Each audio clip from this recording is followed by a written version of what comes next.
Hi, I'm Kathy Neal, Landscape Horticulture Specialist with UNH Cooperative Extension. Today's topic is mulches and mulching. We'll talk about kinds of mulch you might use, how to properly apply the mulch, when you can mulch, and what the benefits are. So mulching is good, right? Mulches do a lot of good things. They mostly help prevent weeds from growing up around your plants and competing for space, water, and nutrients, but they also help conserve soil moisture, and they help feed the soil. As the organic mulches decompose, they help feed the soil organisms, which creates a good root environment for your plants. What type of mulch you choose to use has a lot to do with your personal preference, but also there are differences in particle size and characteristics of some of these mulches. This is a very fine textured aged bark mulch here, which is very nice for annuals and perennial beds.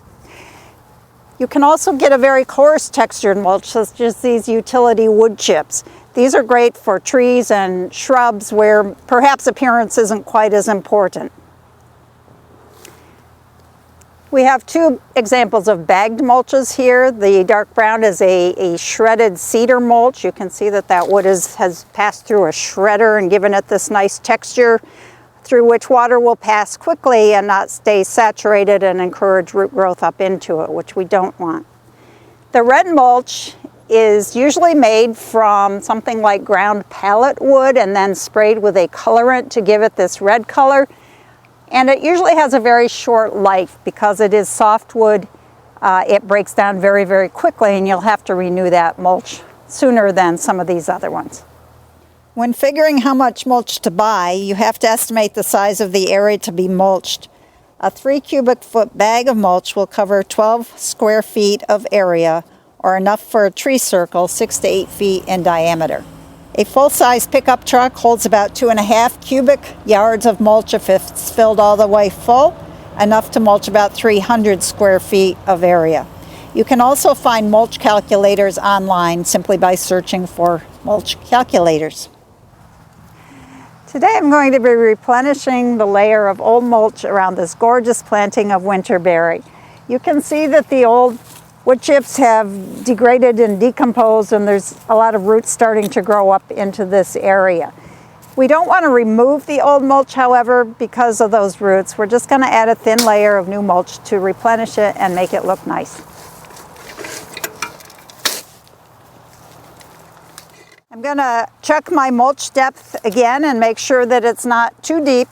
We only want 3 inches of mulch, and what do we have? About 5. So I'm going to move some of this back.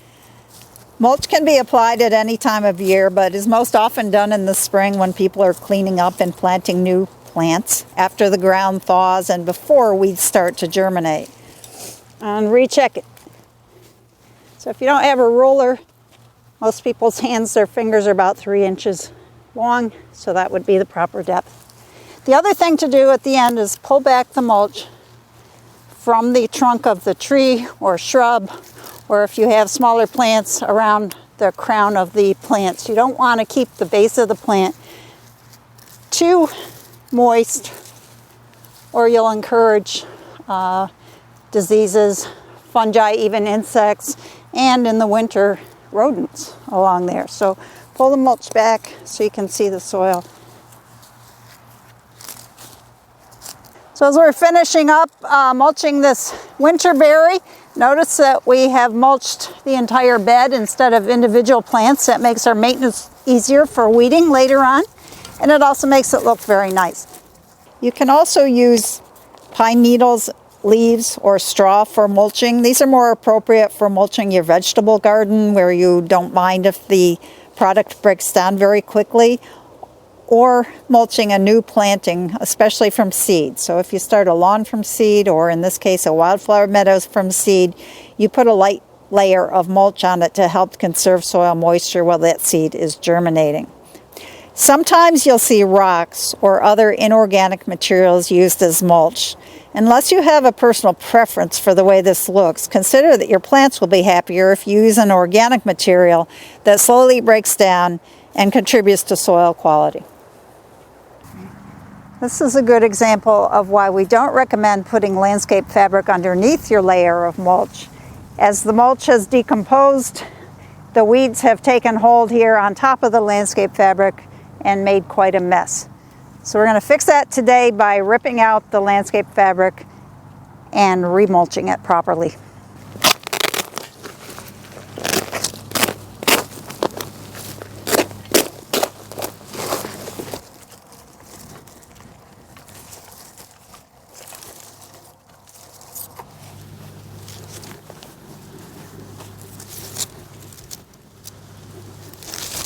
All right.